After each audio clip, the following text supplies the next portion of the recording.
शायर बशीर बद्र ने कहा है, लोग टूट जाते हैं एक घर बनाने में। लेकिन बशीर बद्र ने अगर बिहार के सीमांचल की हालत देखी होती तो शायद इनकी इसी गज़ल का एक शेर ये भी होता कि अपने हाथों से अपना घर तोड़ने वाले सोचो किस कदर टूट जाते होंगे।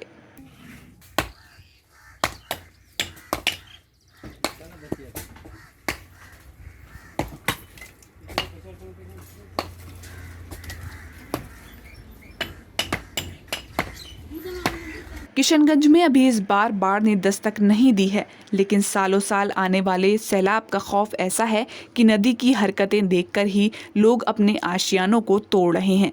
सालों की कमाई और बचत से जो घर बनाया था वो आज मजदूर लगाकर तोड़ रहे हैं। ये मंजर जिले के बहादुरगंज प्रखंड अंतर्गत महेश बथना पंचायत के खाड़ी टोला का है।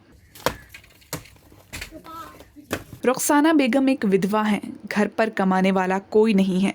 बड़े अरमान से उन्होंने बच्चों के लिए पक्का मकान बनवाया था, लेकिन कनकई नदी घर के पास आ चुकी है। सरकार, प्रशासन या विधायक सांसद से कोई उम्मीद नहीं है, इसलिए अपना आशियाना तोड़ रही हैं ताकि बाढ़ आने से पहले जो कुछ बच सके बचा लें।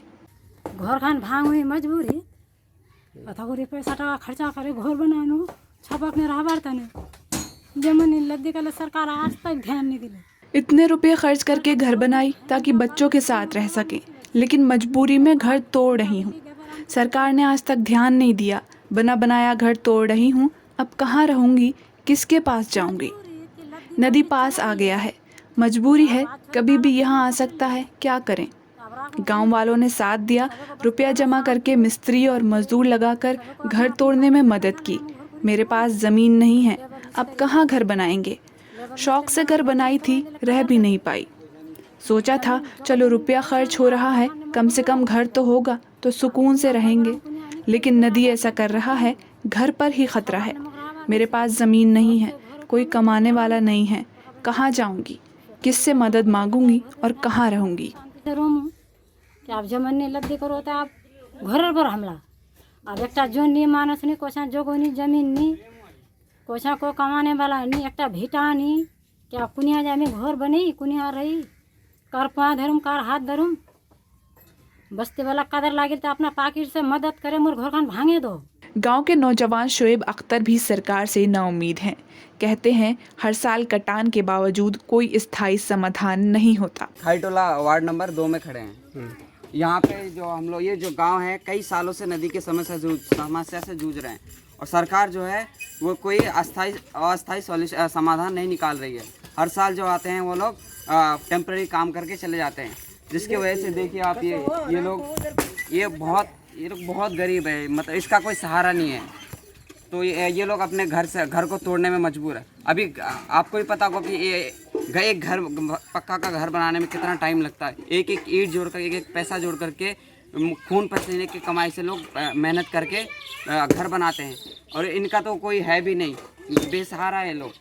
ये लोग देखिए क्या घर तोड़ने पे नदी का काम नहीं होने से घर तोड़ने पर मजबूर हो गए हैं। स्थानीय नेता इमरान का मानना है कि सरकार इलाके के साथ सौतेला व्यवहार कर रही है। समय पर अगर गांव को नहीं बचाया गया तो जन आंदोलन होगा। लोग अपने मकान को तोड़ रहे हैं, अपने पक्के मकान जो छत डला हुआ मकान था इसको भी तोड़ करके यहाँ से शिफ्ट हो रहे हैं लोग, क्योंकि नदी कटाव का जो है डर सता रहा है।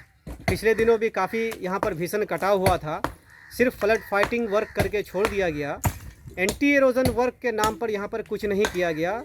सरकार की पूरी तरह से लापरवाही यहाँ पर साबित हुई, या अनदेखी कहें या सौतेलापन कहें, कि आज जो एक मुसम्मात है ये अपने मकान को तोड़ करके या तोड़ने पर यहाँ पर मजबूर हो रहे हैं। इस साल किशनगंज में कहीं भी अगर एक दो जगह छोड़ दिया जाए तो इस क्षेत्र में, जबकि पिछले दिनों भीषण कटाव हुआ था, कई गांव उजड़ गए, लोगों के आशियाने नदी में चले गए, लोग बेघर हो गए, ज़मीन रहते हुए भी भूखे मर रहे लोग। लेकिन सरकार की लापरवाही, सरकार का सौतेलापन आज इस मुसम्मत और बेवा औरत को अपना मकान तोड़ने पे मजबूर कर दिया है। बहुत ही दुख और अफसोस की बात है। लानत है ऐसी सरकार पर, धिक्कार है ऐसी सरकार पर। जो देखते हुए भी आज पीछे में मेरे पीछे नदी, आज कनकई नदी जो भीषण कटाव कर रही है, हर वर्ष कटाव कर रही है, लेकिन कोई सरकार ध्यान नहीं दे रही है। सरकार से मांग है कि इस बार भी जो घर बचे हुए हैं इसको बचाया जाए, और जो महेशवतना गांव जो यहाँ पे सड़क भी, प्रधानमंत्री सड़क भी कटने के कगार पर है, आपका कई गांव इसके जद में है, इसको हर हाल में बचाया जाए, वरना बहुत बड़ा जन आंदोलन होगा।